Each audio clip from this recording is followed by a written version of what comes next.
भांति लोग को लेके आधुनिक युग में ये प्रश्न उठना सही है कि भांति को क्यों अभी हम हाईलाइट करें, क्योंकि अभी का ऐसा समय है ही नहीं कि कोई स्त्री अपने पति का तेल और दिया जलाती रहे 18 वर्षों तक और वो उनकी ओर देखे ही नहीं।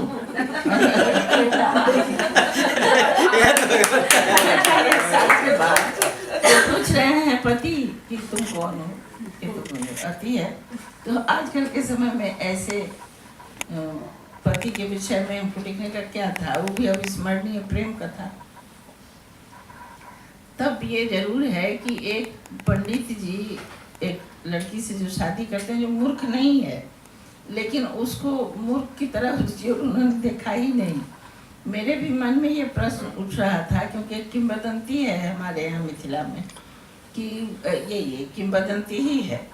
और किंवदंती सिर्फ नहीं है, क्योंकि उस तरह की कहानी है, मतलब वो भांति टीका पुस्तक है, नहीं रहती तो एक बात थी, वो थी पुस्तक, तो किंवदंती सिर्फ नहीं है। अब दूसरी बात है कि वो प्रेम कथा क्यों है, इसलिए कि जब वाचस्पति को ये पता चला तो उनको अपनी गलती का भान हुआ कि हमने इतनी बड़ी गलती कर दी, शादी करके बहू को ले आए और उसके बारे में सोचा नहीं। अब जो उसमें तो फिलॉसफी का है, दर्शन का, द्वादश दर्शन की चर्चा है और ब्रह्म सूत्र के सूत्रों को सुलझाना है, ये बहुत आसान बात काम नहीं है, शंकराचार्य का लिखा हुआ। तो उस ब्रह्म सूत्र के सूत्रों को सुलझाते हुए 18 साल बिता दिया उन्होंने। और वो अजीब तरह के पंडित जी थे, उन्होंने जो लिखा उसमें कितना शब्द है, कितना अक्षर है, कितना स्वर है, कितना व्यंजन है, इसकी उन्होंने गिनती करके, कितना पूर्ण विराम, कितना अर्ध विराम, ये इसकी गिनती करके उन्होंने अंत में लिखा। तो बताइए कितना टाइम लगने वाला ऐसे भी था। वो लिख के संतुष्ट थे, बड़े खुश थे। और उन्होंने पूछा कि आप कौन हैं, तो बेचारी रोने लगी कि भाई हम आपकी पत्नी है, पूछ रहे कि तो वो बेचारे को तब अब याद आया और अपराध बोध हुआ। तो उन्होंने कहा कि हम आपके नाम से पुस्तक ही कर देते हैं, क्योंकि बाल बच्चा, वो बोले भी कब बच्चा होने की उम्र ही नहीं है हम लोग। लेकिन ये इन्होंने वाचस्पति मिश्र ने, अब उसको लिखने के लिए मुझे पढ़ना था, वाचस्पति मिश्र ने 8 पुस्तकें लिखी। तो भामती और उसके बाद जितनी पुस्तकें लिखी, तो पहले जैसे आजकल हम लोग की किताब में ऊपर में नाम लिखा जाता है, पहले किताब के अंत में नाम लिखते थे, जो मैं फलाने का पुत्र, फलाने का शिष्य वाचस्पति मिश्र। तो उन्होंने लिखा उसके बाद जितनी किताबें लिखी सब में मैं भामती पति वाचस्पति मिश्र, अपने पिता और गुरु का नाम कभी नहीं लिखा। ये हमको जरूर अजीब लगा कि आज तक कोई भी लेखक, कवि, पुरुष, विद्वान, किसी ने पत्नी को ये श्रेय नहीं दिया। उन्होंने उनका श्रेय दिया, अपना नाम उनके साथ लिखा। इससे ज्यादा वो कुछ कर भी नहीं सकते थे। क्या करते, सिवाय इसके कि पत्नी जब बीमार हुई तो उनकी सेवा की, पत्नी का निधन हो गया तो उनके नाम पर तालाब खुदवाया, जो सब होता है वो सब उन्होंने किया, पत्नी के नाम पर स्कूल विद्यालय खोल दिया, ये सब कुछ होता है। तो ये सारा कुछ देखने और सुनने के बाद ही मैंने इसको अविस्मरणीय प्रेम कथा कहा कि एक पति ने इस तरह से प्रायश्चित टाइप का काम किया। यही बात थी। अब आज के युग में इसकी क्या जरूरत है लिखने की, तो आज के युग में लिखने की मुझको इसलिए जरूरत समझ में आई कि ऐसा भी समय था। वो कहा 10वीं शताब्दी की कहानी हम लिख रहे हैं, आज की कहानी तो मैं नहीं लिख रही। आज की कहानी लिखूंगी तो आज का कैरेक्टर लिखूंगी। ये ऐतिहासिक चरित्र था और भामती टीका अभी भी कोर्स में पढ़ाई होता है, फिलॉसफी के कोर्स में अभी भी भामती टीका है। लेकिन उस भामती टीका के पीछे की बात कोई नहीं जानता है, इसीलिए मैंने ये उपन्यास लिखा और एक तरह से सहज करके बताया कि वो क्या है। उसमें 2 खंड है, एक विद्या, एक अविद्या।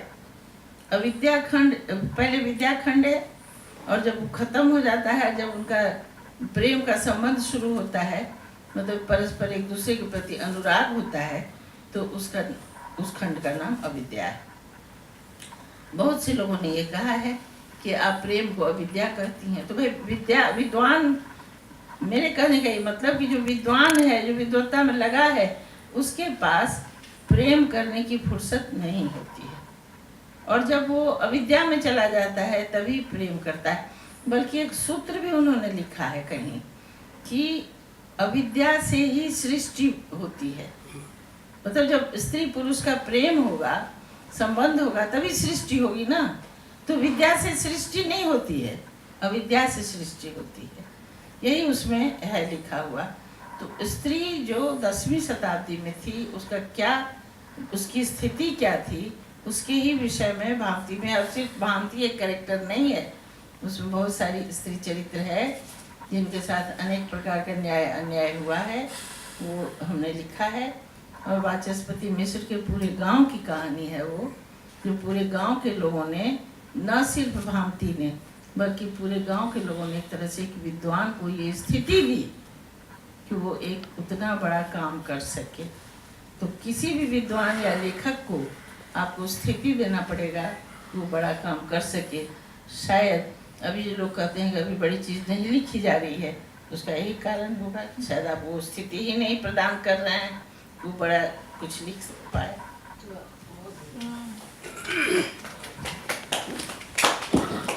ऋग्वेद का मंत्र है संग गजत भंग, कि एक साथ चलते हैं, शायद यही भाव रहा होगा।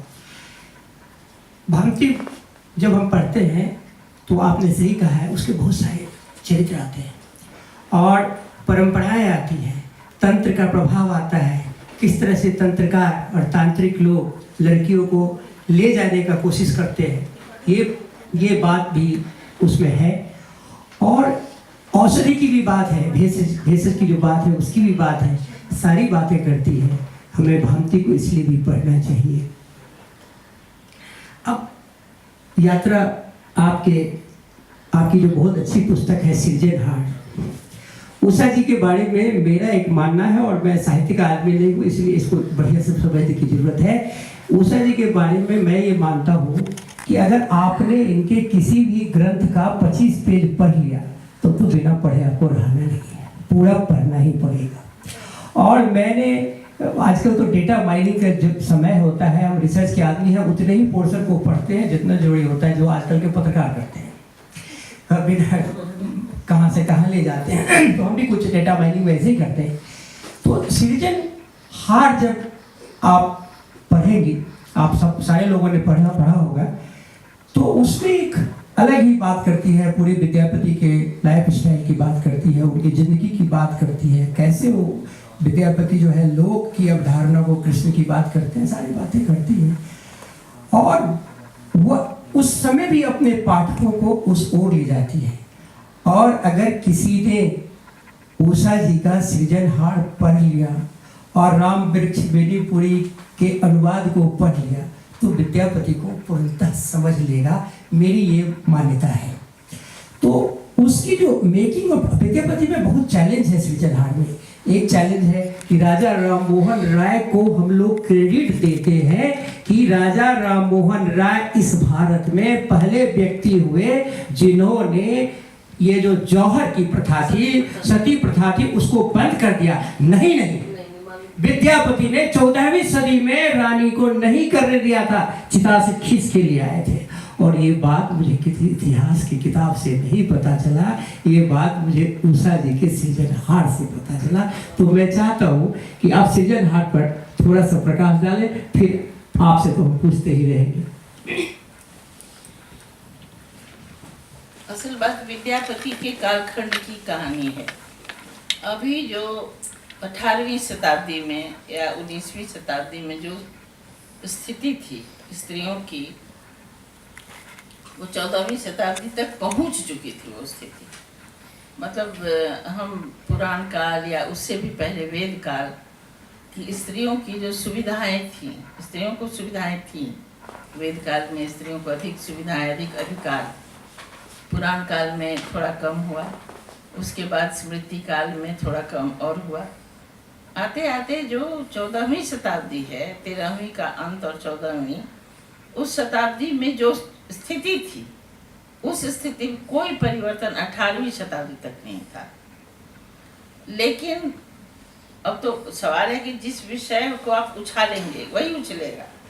राजा राम मोहन राय ने एक बहुत बड़ा काम किया जरूर कि सती प्रथा, लेकिन आप लोग बहुत लोगों को ये पता हो कि नहीं है, मिथिला वासियों को इतना अंदाजा होगा कि वहाँ पर विधवाओं को सती बनाने की प्रथा, मुझे नहीं याद है कि आप लोगों को याद होगा कि किसी के भी यहाँ आपके कुछ पुष्ट के पहले कोई सती हुआ, नहीं सुना होगा कभी मिथिला में कोई सती होती नहीं। तीन चार उदाहरण है। एक बेनीबाद एरिया है, वो मुजफ्फरपुर और दरभंगा को का कंजक्चर करता है, और 2-3 जगह है, पुपरी में एक जगह है, बेनीपुर के बगल में कटरा है, जी जी जी जी जी जी, और हाँ हाल में हुई थी, और लोग वहाँ जाके स्कूल टीचर बनते हैं। यस यस, ये हाल की बात मत करिए, हम कह रहे हैं 14वीं से 18वीं के बीच में आपके इतिहास में सती की चर्चाएं आम नहीं थी जैसे बंगाल में थी।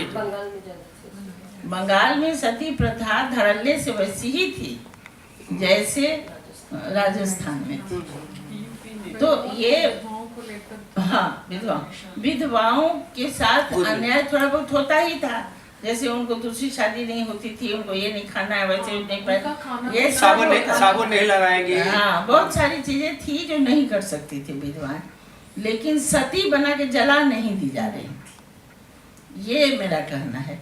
तो उसका कुछ कारण होगा। तो सती अक्सर संपत्तिवान होते हैं, गरीब और वो नहीं, साधारण जन नहीं। और हमेशा हम ये कहते हैं कि हम लेखक या जो हम बात करने वाले चिंतक हैं, समाजशास्त्री हैं, हम कहते हैं ना कि कौन है भाई, स्त्री को कैसा होना चाहिए, तो अरे स्त्री तो भारतीय नारी की तरह होना चाहिए। कौन है भारतीय नारी? भारतीय नारी सीता, सावित्री, ये वो इसी तरह। अब वो सीता सावित्री कौन है? वो सब राजाओं की पत्नियां हैं, सब उच्च जाति वर्ग की स्त्रियां हैं, लेकिन वो कितना % है? मतलब उच्च जाति की स्त्रियां जिनके पति जनेऊ पहनते हैं, द्विज कहते हैं, वो कितना % है? बहुत कम %। तो भारतीय नारी बाकी 80% नहीं है, वही 20% भारतीय नारी। इससे हम बिल्कुल निषेध करते हैं, ऐसा हो ही नहीं सकता है।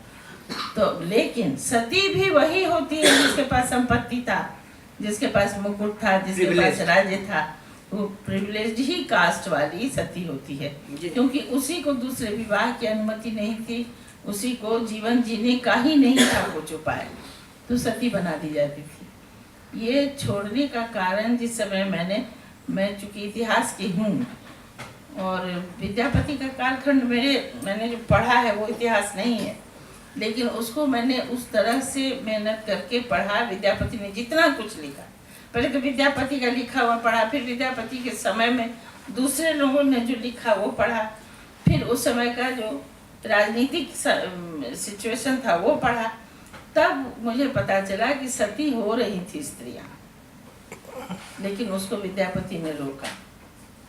उन्होंने कहा कि वेद में कहाँ लिखा है कि स्त्री को सती होना चाहिए, हमको पहले वो मंत्र दिखाइए। विद्यापति ने चैलेंज किया है।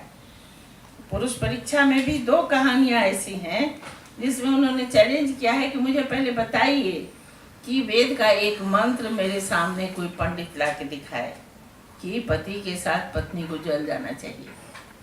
ये हमको बताइए कि एक व्यक्ति जो जन्म लेता है वो मृत्यु को प्राप्त स्वयं होता है, दूसरे के कारण वो क्यों मृत्यु को प्राप्त होगा?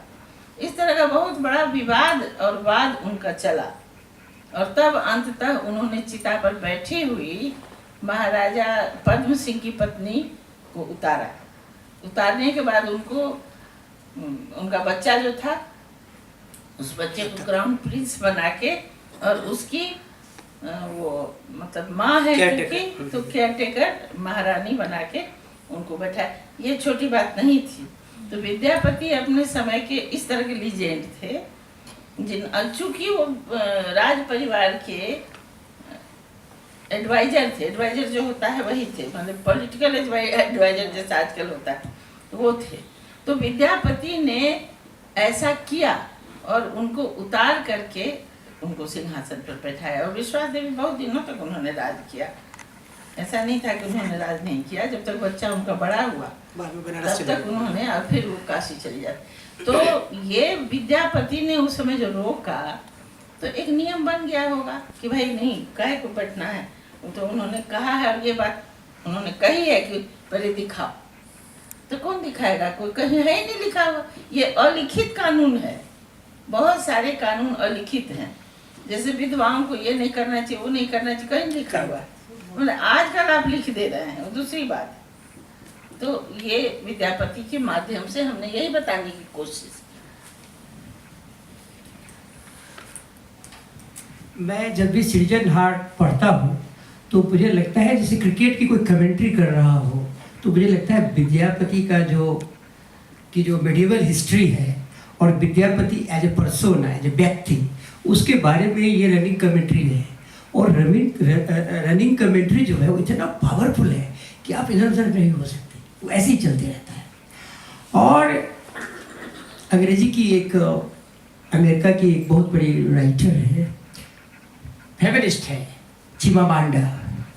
चिमामांडा कहती है कि एक वॉइस पर विश्वास मत कीजिए, मल्टीपल वॉइसेस पर विश्वास कीजिए। एक मोनो स्टोरी पर मत जाइए, मल्टीपल स्टोरी पर जाइए, लेयर्स ऑफ स्टोरी पर जाइए, लेयर्स ऑफ इंटरप्रिटेशंस में जाइए। अगर आप सिटीजन हार्ट पढ़ रहे हैं, आपने पढ़ा है और फिर पढ़िए, तो आपको लगेगा कि उसमें मल्टीपल वॉइसेस को बहुत अच्छी तरह से एकोमोडेट किया जा रहा है। और विद्यापति को इस तरह से उसकी पर्सनालिटी का निर्माण किया जा रहा है। अब जब उसको देखेंगे तो आपको लगेगा कि जो लोग कितना पावरफुल है। और लोग अगर पावरफुल है तो विद्यापति उसके पावर को शायद अमीर खुसरो की तरह समझ रहा है। विद्यापति अमीर खुसरो को टच करता है, कहीं कहीं पर एक्सेल करता है। तो ये इनको पढ़ने के बाद आपको सहज चला जाएगा कि कैसे करता है। एक उदाहरण मुझे याद आ रहा है जो आपने लिखा है। लिखा ये है कि विद्यापति के गुरु कौन मिश्र है? हरि मिश्र कहते हैं कि तुम जो ये ग्वाल सखाओं के साथ, इस लड़कियों लड़कों के साथ जो तुम बैठ के गीत गाते हो, लिखते हो, तुम पढ़ने में इतने इंटेलिजेंट हो, इतने अच्छे हो, और उसके बाद तुम ये करते हो, क्या कर रहे हो? ये तो मिरासियों का काम है, तुम्हारा काम ये नहीं है। तुम शास्त्र पढ़ो, संस्कृत पढ़ो, अच्छे पितामह के खानदान के हो तुम। तो विद्यापति कहते हैं कि सर्वगुण संपन्न है कृष्ण, मर्यादा पुरुषोत्तम है वह भी। और वह अगर मथुरा वृंदावन के गलियों में गोप के साथ मिट्टी खेलते हुए, गाय बछड़े के साथ नृत्य कर सकता है, गीत गा सकता है, बेलू बजा सकता है, तो क्या मैं इनके साथ नहीं कर सकता? और ज्ञान और संगीत क्या केवल पढ़े लिखों की संपत्ति है या उसमें कॉपीराइट है क्या? कुछ इसी तरह का स्टेटमेंट आपने दिया है। कहीं मैं इधर उधर हो गया होगा, लेकिन समरी वही है।